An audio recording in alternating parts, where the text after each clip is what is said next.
Like many clubs in this area, we're a sort of very traditional club. Our governance structure has been, the same for probably 100 years now. Like many clubs, we've been losing members. Generally speaking, waiting lists have disappeared. So we had a choice: either just keep going as we were, or try and do something different. And we did choose to be proactive and start to look at what we could do that would be different to try and change that. One of the things we decided was we needed to be much more professional as a golf club. So we started looking at how do we get outside help, how do we get professional expertise in. We did that both on the course and within the club. And at the same time, the Scottish Golf Union announced that they were going to start running management development programmes for club managers. And that fitted in very nicely to our timescale, in fact. So that was something that I signed up for, to go on the courses, the level 1 course at the time, and since then now moving on to the level 2 course. And that's been hugely helpful in the agenda, the change agenda that we're trying to put in place here.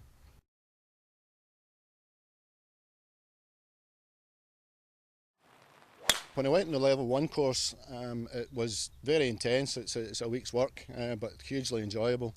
It covered basically essentially everything that the golf club secretary needs to know. We're kind of in a situation now where we were able to address the big ticket items. We were looking at governance, we were looking at marketing, and it gave me tools to go away and start to put serious sort of planning into place for that.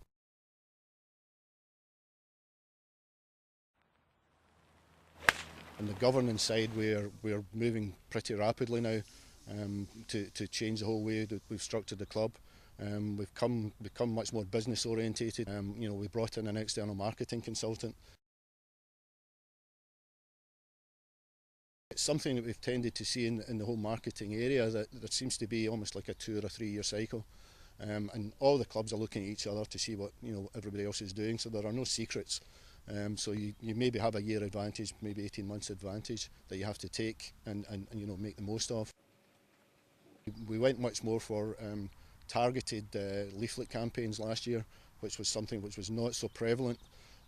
We did it on the basis of doing a demographic analysis of our membership, and also where they stayed effectively. We looked at postcode analysis.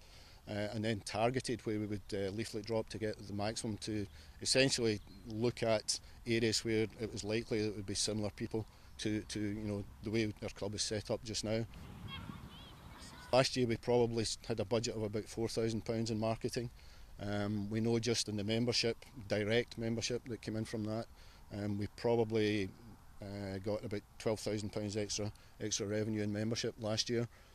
So this year it was an easy sell to the membership to say our budget is going up to £6,000 this year. New members are coming in, but we're also trying to improve the service that we offer to all of our members. We spent quite a bit of time over the past 3-4 years developing the golf course, but one of the areas we've tried to focus on this year a little bit more is within the clubhouse and the facilities we're offering there. All of our menus have been changed to try and make them a little bit fresher. We spend a lot of time with the catering staff, looking at how we can improve running theme nights and different restaurant nights. 3 years ago we started looking for external sponsors. In the first year we maybe had a dozen sponsors. Last year I think we had something like 16 sponsors in total. This year we've increased it to 21. Through again the marketing efforts that are going out there, so that's let us do some other things, and one of them has been to freshen up the outside of the building, do a little bit of repair work and paint the full exterior. We have probably 700 members. We knew we had probably at that time something in the region of about 400 email addresses. So we started to work with the marketing company, who started to develop monthly e-zine letters. We're getting something in the order of 60-65% readership on these, which I'm told is pretty high. We've also sort of joined the 21st century and gone on to Twitter and Facebook. We're on the pathway now. We're just taking our first steps. There is so much we still have to do here. And it's probably one of the strengths of the fact that I went on to the level 2 MDP course, in fact, that kind of gave me the tools and the information to start to look at strategic planning, so to start to look much further out. There's assistance out there, and obviously the social network that's developed from that with other secretaries. You know, if I ever want to know something, I can, you know, send out a quick email to these guys, and you know, there's always somebody out there that have done it. I've seen it, know the problems, and happy to, you know, to give me the benefit of that experience.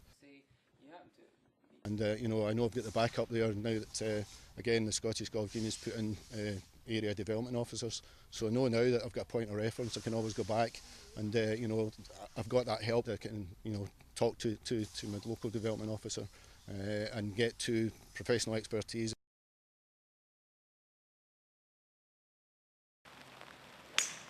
We now have a way forward, and you know, that way forward is it will certainly help us. Other clubs will, you know, be moving quickly as well. You know, as I said, there are no secrets, but it just, there's nothing that we can do to control it other than to keep improving the service that we want to provide, and that's something that at least we have a clear vision of now and a clear understanding. So it's much more easy to move forward on that basis.